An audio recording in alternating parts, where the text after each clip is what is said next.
सदियों पुरानी बात है।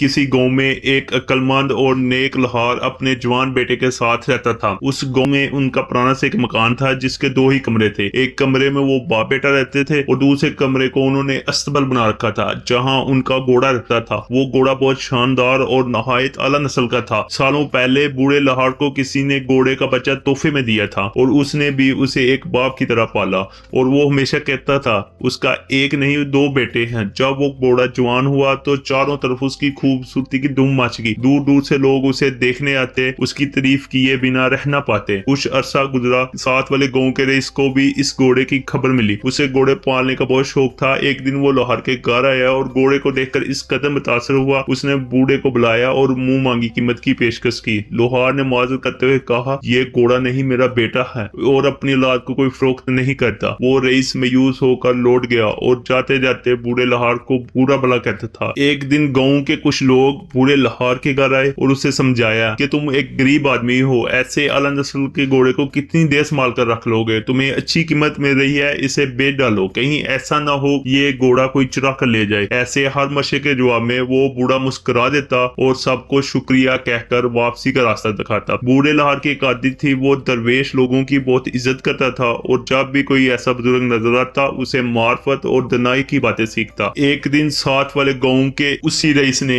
लोहार से घोड़ा हासिल करने की एक तरकीब सोची। उसने एक बूढ़े शख्स को दरवेश के रूप में डालकर लोहार के पास भेजा। वो नकली दरवेश जब लोहार के घर आया तो उसे कहने लगा, मैं इस घोड़े के मतलब एक पुराना राज जानता हूँ। ये घोड़ा दरअसल एक कदीम नस्ल से तल्लुक रखता है और ये खास और अमीर लोगों को ही रास आता है। उसने उसे मजीद डराया कि इस नस्ल के घोड़े घर की जवानों का मौत का सबब बनते हैं। जाते जाते उस नकली दरवेश ने लोहार को खबरदार किया, ऐसे घोड़े अपने मालिक के नसीब को बदलते हैं, लेकिन नसीब कभी सीधी लकीर में नहीं चलता। लोहार ने बुजुर्ग की बात को गौर से सुना और कहने लगा, जो कुछ मेरे नसीब में है वो अल्लाह बेहतर जानता है, इसलिए मैं अपने फैसले अल्लाह की रजा पर सोचता हूँ। अगर ये घोड़ा वाकई आजमाइश का सबब है तो मैं इसका सामना करने के लिए तैयार हूँ, लेकिन मैं इसे किसी कीमत पर फरोख्त नहीं कर रहा क्योंकि मैंने इसे अपने बेटे की तरह पाला है। उस नकली दरवेश की भी कोशिश नाकाम रही और वो मायूस होकर लौट गया। चूंकि लोहार पेशों की बातों को बहुत संजीदा लेता था, इसलिए जब वो वहां से चला गया तो उसके दिल में दरवेश की बातों ने एक हलचल पैदा करी। वो सोच में पड़ गया कि अब वाकई इस घोड़े के साथ कोई ऐसा राज जुड़ा हुआ है जिसका उसे इल्म नहीं। फिर एक ऐसा दिन आया जब वो और उसका बेटा हस्बे मामूल सुबह उठे तो देखा कि साथ वाले कमरे का दरवाजा खुला हुआ था और घोड़ा वहां से गायब था। परेशान होकर वो दोनों आसपास देखने लगे लेकिन कोई सुराग ना बोला। बूढ़े लोहार ने अपने बेटे को घोड़े की तलाश में भेजा। वो कई दिन जंगलों और पहाड़ों में भटकता रहा लेकिन घोड़े का कोई नामो निशान न था। जब वो गार्ड वापस लौट रहा था तो दूसरे गांव के रईस ने अपने कुछ करिंदे भेजे और उन्होंने लोहार के बेटे को पकड़ लिया और उसे बहुत मारा पीटा। जब गांव वालों को इन वाकयात का पता चला तो वो अफसोस करने उसके घर आए। जिन लोगों ने लोहार को घोड़ा बेचने का मशवरा दिया था उन्होंने जट से उसे ताना दिया, तुम्हें समझाया था कि घोड़ा बेच दो, लेकिन तुम उस वक्त अपनी अकड़ में थे और हमारी बात ना मानी। अब हम तुम्हारी बदकिस्मती पर अफसोस ही कर सकते हैं कि घोड़ा भी गवा बैठे और बेटा भी जख्मी हो गया। लोहार उस सब की बातें सुनता रहा और बड़े आराम से बोला, भाइयों तुम्हारा बहुत बहुत शुक्रिया कि तुम सब मेरे पास आए और हमदर्दी का इज़हार किया, मगर मुझे ये बात समझ नहीं आई कि इसमें बदकिस्मती कहां से आ गई। ये दुरुस्त है आज सुबह वो घोड़ा अपने कमरे से गायब था, उसे ढूंढते हुए मेरे बेटे को भी जख्मी किया गया। इस हद तक तो बात दुरुस्त है, लेकिन इसके बारे में अभी से ये कैसे तय कर लिया ये सब मेरी बदकिस्मती है। गांव वाले उसकी बात सुनकर बड़े हैरान हुए और आपस में कहने वाले, शायद सदमे की वजह से बूढ़े का दिमाग सठिया गया है। ये बदकिस्मती नहीं तो और क्या है कि हजारों की मालियत का घोड़ा भी चोरी हो गया और बेटा भी जख्मी हुआ। वो बड़बड़ाते हुए सब लोग वहां से वापस चले गए। इस बात को अभी 3 दिन गुजरे थे कि अचानक वो घोड़ा वापस लौट आया और जब वो गार्ड में दाखिल हुआ तो अकेला नहीं था बल्कि अपने साथ वो जंगल से सेहतमंद और आला नस्ल के 5 और घोड़े भी साथ ले आया। पूरे इलाके में इस खबर की धूम मच गई। लोग आकर बूढ़े लोहार को मुबारकबाद देने लगे। जो लोग उसे घोड़ा गुम होने पर ताने देते थे उन्होंने इतराफ किया कि हमने उस रोज गलत बात की थी। घोड़े का चले जाना तुम्हारी बदकिस्मती नहीं बल्कि खुशकिस्मती। देखो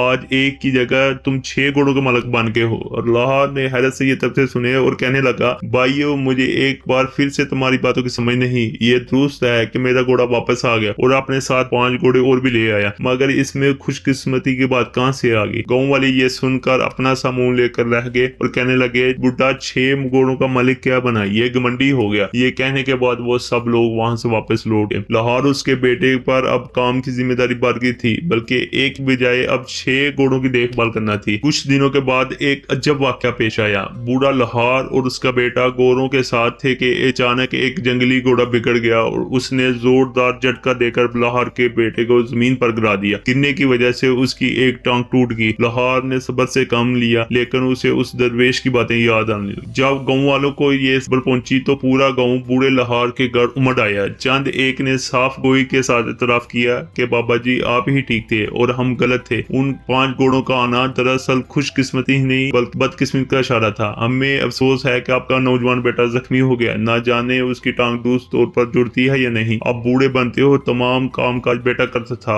आप तो मुश्किल और बढ़ गई है। लगता है आपकी किस्मत ही खराब है। बूढ़े लाहौर ने ये सुनकर ठंडी हवा बढ़ी और कदे झुंझलाहट के साथ कहने लगा, गाँव वालों हर वाक्य में किस्मत में दोष न दिया करो, जो बात जितनी है उतनी ही बयान किया करो। तुम लोग तो फौरन फतवा जारी कर देते हो। मेरा बेटा गिर कर टांग तुड़वा बैठा है, इस हद तक तो बात दुरुस्त है, बाकी किस्मत के बारे में कुदरत ही बेहतर जानती है। लाहौर की ये बात सुनकर गुस्से में कहने वाले, चले भाइयों ये बुढ़ा तो हमें हर दफा जलील करता है। ये कहकर तमाम लोग वहां से चले गए। इस बात को 2 हफ्ते गुजरे तो करीबी मुल्क की फौज ने हमला कर दिया और अचानक जंग छिड़ गई। बादशाह ने मुल्क के तमाम नौजवानों को ढूंढने और उन्हें फौज में जबरी भर्ती करने का हुक्म दिया। अगले ही रोज रियासती एहलकार दूसरे देहात की तरह इस गाँव में भी आए और बूढ़े लाहौर के जख्मी बेटे के सवार तमाम नौजवानों को पकड़कर अपने साथ ले गए। अब गाँव वाले रोते पीटते बूढ़े लाहौर के पास आए और कहने लगे, हम तो तुम्हें बेवकूफ समझते थे, तुम तो हम सबसे सियाने निकले। वाकई तुम्हारे बेटे का हादसा बदकिस्मती नहीं था, सच पूछो तो ये तुम्हारी खुशकिस्मती थी। हम सब के बेटे